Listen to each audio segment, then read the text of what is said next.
नमस्कार एवरीवन।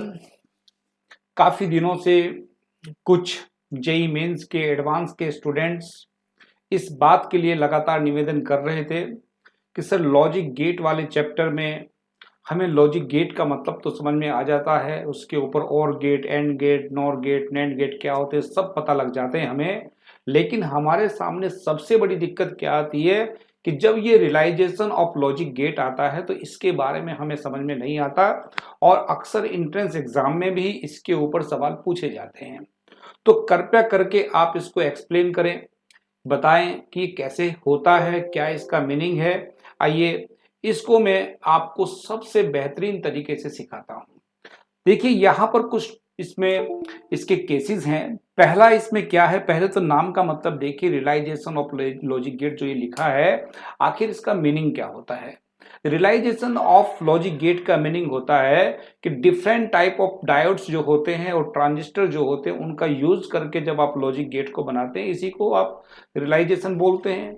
तो यहां पर मैंने एक ये डायग्राम ड्रॉ किया है। इसमें मैंने यहां पर क्या किया है, इसमें मैंने यहां पर दो लॉजिक गेट्स को ऐड किए हैं और इन लॉजिक गेट को जो है, एक लॉजिक गेट ये है, एक यहाँ पर डायोड यूज किया है, एक डायोड ये है, इसका नाम है यहाँ पर D1 डायोड, और एक दूसरा जो डायोड है यहाँ पर, ये यहाँ पर हमारे पास एक D1 डायोड है और एक नीचे ये यहाँ पर D2 डायोड है।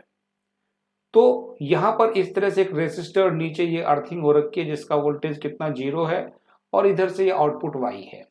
तो बताइए ये कौन से गेट का रियलाइजेशन है। तो यहाँ पर क्या होता है बच्चों, यहाँ पर A और B जो ये इनपुट होते हैं, इनके वोल्टेज आपको देखने होते हैं कि इनका वोल्टेज हाई वोल्टेज है या लो वोल्टेज है।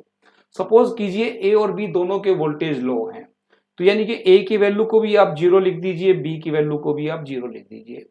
इस केस में क्या होता है कि ये जो ट्राइंगल शेप का होता है इसको P बोलते हैं और इस लाइन को आप क्या बोलते हैं, N बोलते हैं। ये P है, ये N है, और N वाला भी इधर किससे, रेसिस्टर के थ्रू एक अर्थिंग से जुड़ा हुआ है।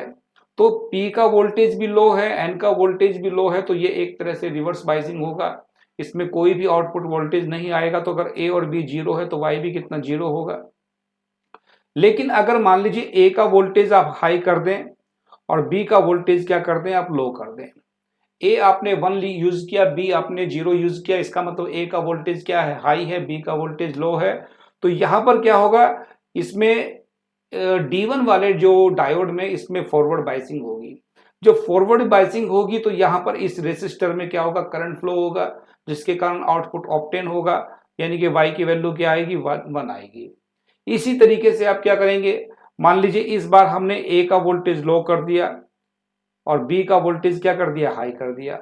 अब आपके पास में जो D1 वाला डायोड होगा इसमें रिवर्स बाइसिंग होगी और D2 वाले डायोड में फॉरवर्ड बाइसिंग होगी, जिसके कारण फॉरवर्ड के कारण यहाँ पर C वाला वोल्टेज आएगा और C के कारण इस रेसिस्टर में करंट आएगी, यानी कि आउटपुट आपके पास में वोल्टेज ऑब्टेन होगी, यानी कि ये भी क्या होगा, 1 होगा।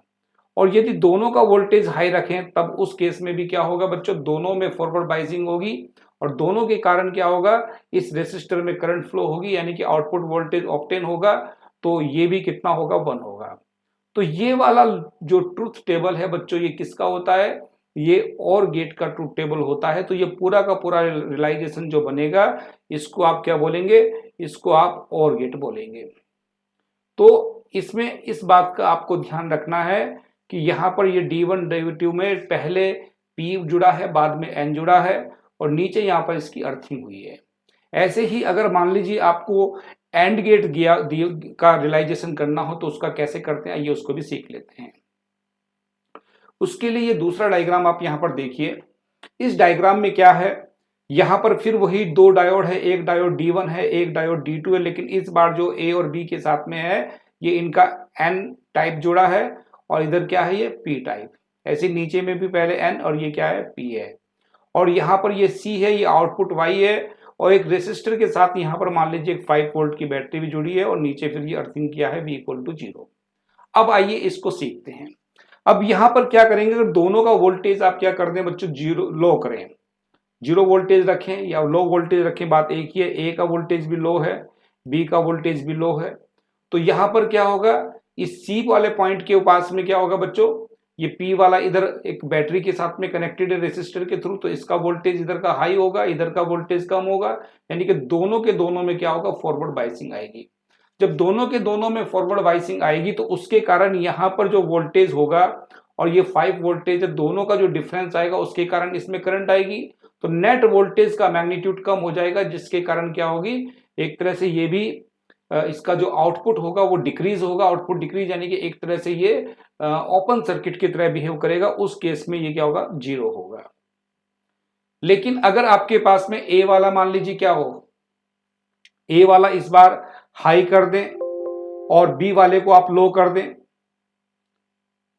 तो ए वाले के कारण क्या होगा, ए वाला हाई है, बी वाला लो है, तो ए वाले के कारण क्या होगा बच्चों, इधर भी एन का हाई वोल्टेज और पी का भी हाई वोल्टेज, तो इसमें तो होगा रिवर्स बाइसिंग।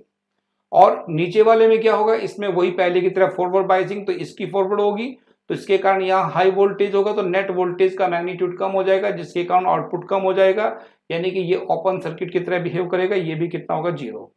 ठीक इसी तरीके से इसका रिवर्स करेंगे, ये 0 हो ये 1 हो तो तब भी कितना बनेगा, 0। लेकिन अगर मान लीजिए दोनों के दोनों क्या हो, हाई वोल्टेज पे हो, तो उस केस में दोनों में रिवर्स बाइसिंग आएगा। रिवर्स बाइसिंग आएगा तो नेट वोल्टेज का आउटपुट यहाँ पर कितना, 0 बनेगा, यहाँ पर 5 है, तो इससे 5 से जब इसमें करंट फ्लो करेगी तो इस केस में जो फाइनल वोल्टेज होगा वाई का वो सबसे ज्यादा आएगा, यानी कि ये एक तरह से क्लोज सर्किट की तरह बिहेव करेगा, तो यहाँ पर ये आएगा 1। तो ये रियलाइजेशन किसका होता है बच्चों, ट्रुथ टेबल में अगर 0 0 की मल्टीप्लाई करेंगे तो 0 1 और 0 की मल्टीप्लाई 0 1 और 0 और 1 की मल्टीप्लाई 0 1 और 1 की मल्टीप्लाई 1, यानी कि ये एक तरह से क्या होता है बच्चों, ये एंड गेट का रियलाइजेशन होता है। इसी तरीके से बच्चों आपको नेक्स्ट देखिए क्या है, ये आपको नॉट गेट का, नॉट गेट आप बनाते हैं ट्रांजिस्टर से। ट्रांजिस्टर में क्या होगा, मान लीजिए यहां पर ये एक्स है, एक्स का वोल्टेज अगर हम 0 पुट कर दें तो वाई का क्या होगा बच्चों, तो यहां पर वाई वाला पहले से पॉजिटिव से कनेक्टेड है, तो इसके कारण यहां पर इसका वोल्टेज क्या होगा, हाई होगा, यानी कि ये 0 है तो ये कितना होगा, 1 होगा। और यदि इसको 1 कर दें तो इसका वोल्टेज, अगर इनपुट वोल्टेज कितना 5 है और इधर भी कितना 5 है, तो नेट वोल्टेज इसका कम हो जाएगा, यानी कि ये 0 हो जाएगा। 0 का 1 1 का 0, तो ये वाला अरेंजमेंट जो होता है बच्चों, ये किसकी तरह बिहेव करता है, ये एक तरह से नॉट गेट की तरह बिहेव करता है। तो आपके एंट्रेंस एग्जाम में डायरेक्ट इस तरह के सवाल आए हैं, देखिए कैसा सवाल एग्जाम में आ रखा है। ये पूछा गया है कि बताइए ये कौन सा गेट होगा।